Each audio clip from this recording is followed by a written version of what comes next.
With over 400 cities in Mexico, we think this one is incredibly underrated.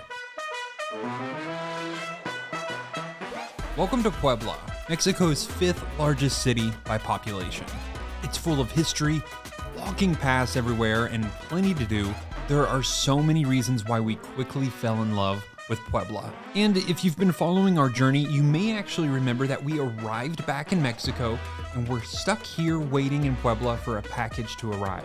Well, now that the truck is finally fixed, we were able to finally leave Oaxaca, and in order to head south to Argentina, we had to first go back up north, so we decided to stop again in Puebla because we liked it that much. And if you're new here, I'm Chris, and this is Sara, and I can never forget about Kramer, and we are currently driving our 1988 Toyota Land Cruiser down to Argentina.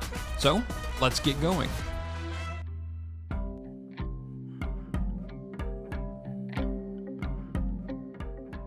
So we're starting in Mexico's oldest and continuous inhabited city, Cholula. It's around 15 or 20 minutes outside of Puebla.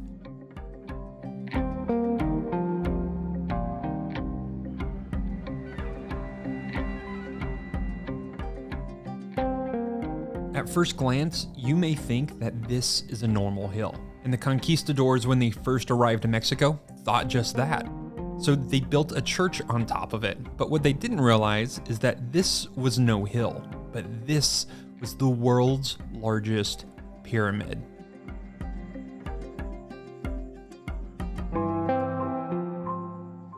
It is a hike to get up here. How am I already winded? We're like 50 feet into the hike. It takes like a quarter of a mile. It's not too far. One thing to note, though, is that dogs are not allowed up by the church. Well, no, let's rephrase that. Moscatos, pets, are not allowed up here, but the street dogs are. The church is free for anyone to visit, and when you walk up the trail, you pass right by the archaeological area that you can pay to visit.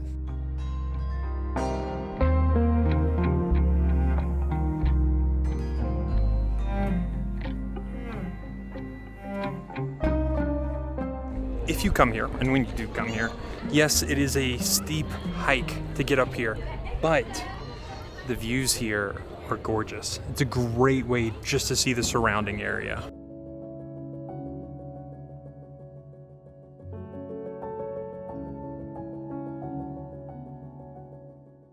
Yeah, you can see Puebla from here, and then on a clear day, you can see Popo, which is the active volcano to the northwest of here. And we only got to see it one time while we were here, or twice, but I got one quick little dinky iPhone shot of it. We'll put it in here, because it is really, really cool.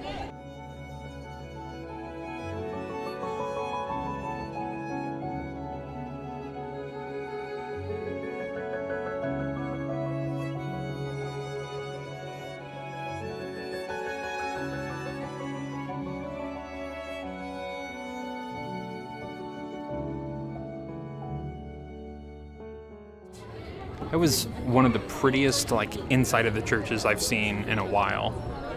I think it's the prettiest one we've seen in Mexico so far. Absolutely gorgeous. The detail. One thing I liked about it versus some of the older Catholic churches is that it wasn't bright, and some of them are kind of so somber that they're just dark and almost eerie. But that one was really bright. It had a lot of white paint in it, and it's really pretty. But also, there are several girls and a couple guys dressed up in Mexican traditional dress, and they have their faces painted because Day of the Dead, or Dia de los Muertos, is next week. It's coming up soon. They've got their face painted, and I've seen a lot of people around town actually. They're setting up for it, and it's a huge deal in Mexico, so that's kind of cool.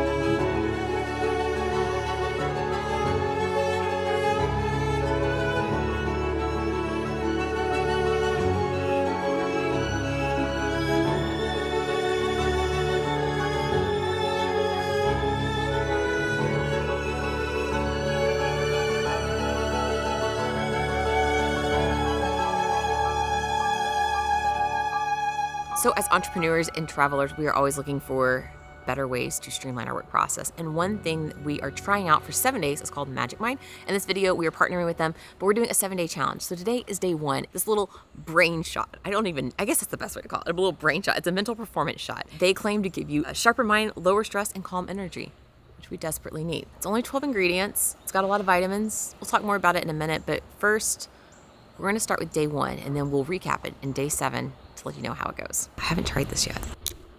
It's such a satisfying sound, isn't it? It is subtly sweet. That's pretty good. I guess you could do it as one big shot, but I like the savor. All right, I'm feeling smarter already. Let's go.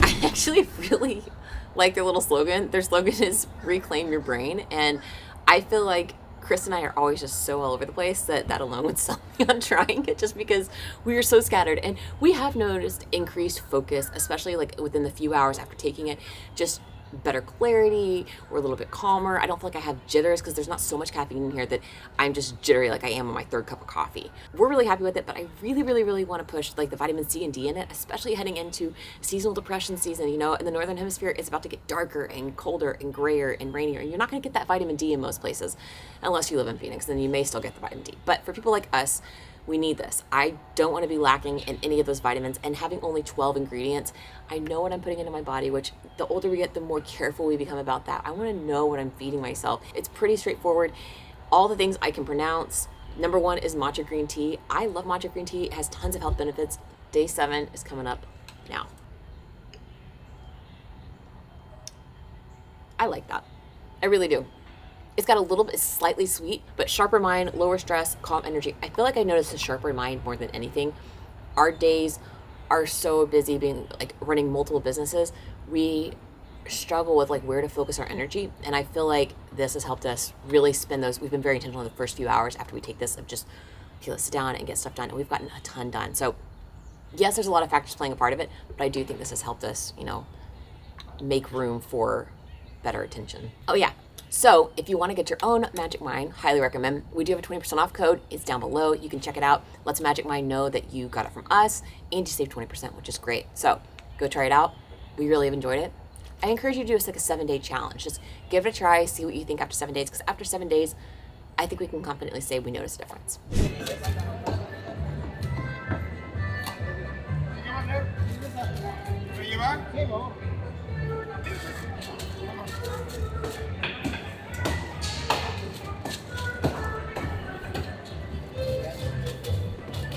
That was one of the more interesting ways to order. This restaurant offers 2 different ways. You can get it to go, which is by far the busiest.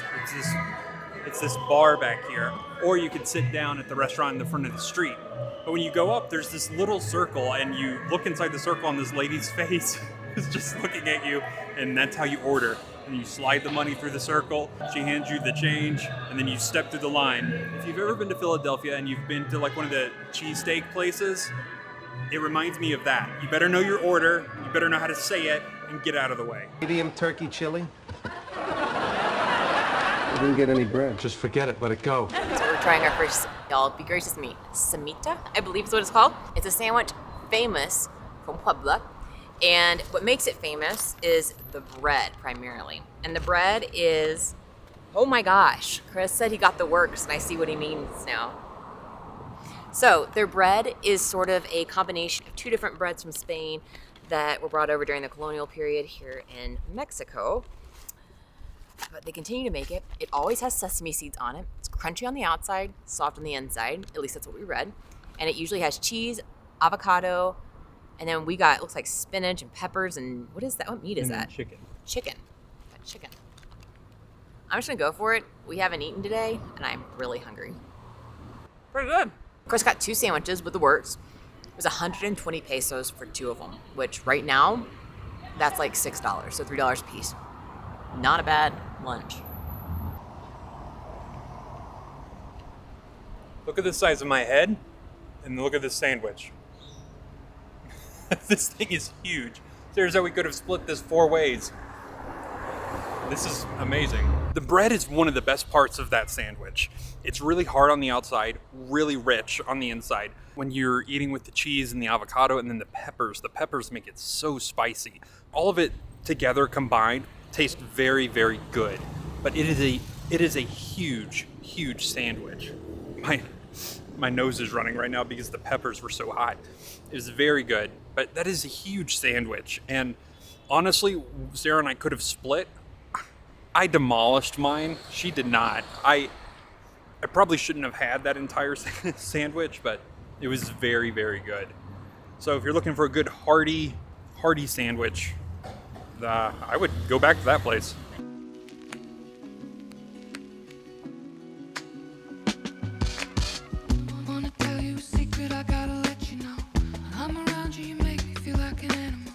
Second guessing the future is something chemical.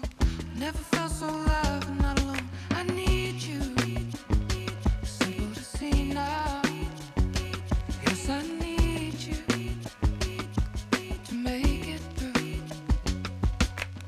This is the first time we've made it down to this historic center area. It's sort of like where all the tourists come. It's very beautiful, all the old buildings. It's got the giant old cathedral. A very famous library is down here. There's just so much within this one tiny area. But we always kind of gravitate towards parks. Parks like this are sort of the heart of a neighborhood. And you can come and there's like lots of cafes and restaurants off of it. There's hotels, there's government buildings. But this is a really nice, beautiful park. And it just sort of is a great place to say, okay, start here and then go out from there. Like little legs just going out to all different directions. And that's where we are right now. And it's beautiful.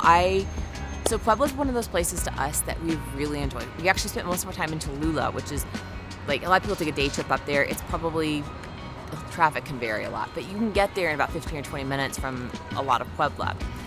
But we spent most of our time there because it's just this really pleasant little town. It's where our trucks first started having issues, so we ended up kind of hunkering down there a bit.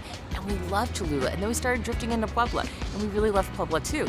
But of the major cities in Mexico, I think this might be our favorite. And I don't want to say hop on a plane and come to Puebla, because I don't think from a tourist perspective there's as much to see here as there is in like Mexico City, or even Guadalajara is a lot bigger. There's a lot of other things to do, but this is a town that if you're in Mexico City and you're in Mexico City for a while, or if you're going to Oaxaca or Mexico City to Oaxaca and you're going to drive that, you will go right through Puebla, and I'd say definitely stop. It's a really pleasant town.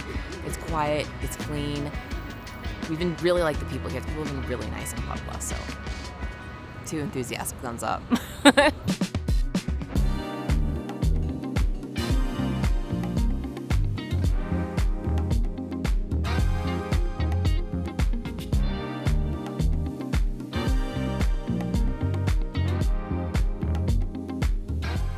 Being in Cholula has been one of the best decisions we've made, and the place we've camped has been wonderful, and the host has been great. But the other perfect part of it is that on the same block, right around the corner, is this little cafe called Cafe Comingo. And it's got the best coffee that we've found in a long time. The owner, Daniel, I've gotten to know him a little bit, so kind. But one of the cool parts about this, besides the fact that he sources his coffee primarily from Mexico, which is really neat because Mexico has great coffee, and I feel like a lot of people don't know that.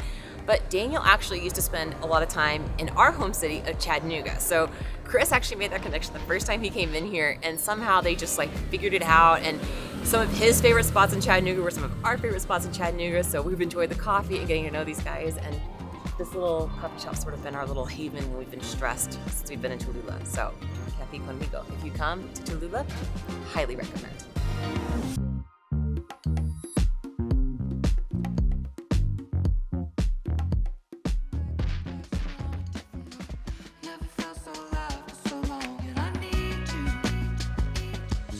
I know we feature parks a lot on our channel, but it's just because it's such a great way to get outside, especially if you're in a city, especially if you have a dog. Now, this park isn't dog friendly, so Kramer is not getting to enjoy it, but we get to enjoy it still. And they have multiple tracks and then all sorts of like winding trails. They have different surfaces. So they have like that cushiony, track material that you see on a high school track. It's not quite asphalt. I don't know what it is. It's so nice in a city to be able to just go somewhere that's quiet and just stretch your legs, and also for us being like trying to get acclimated to the elevation. So that's what we're doing right now, is walking around trying to get acclimated to the altitude. Back at 7,000 feet. Went from sea level to 7,000 feet. Let's go. When it comes down to it, I think we love just how livable Puebla seems as a city. But like Sarah said, we're trying to get acclimated to the high elevation again, only to leave and finally make our way to the Yucatan. But we're gonna save that for the next video.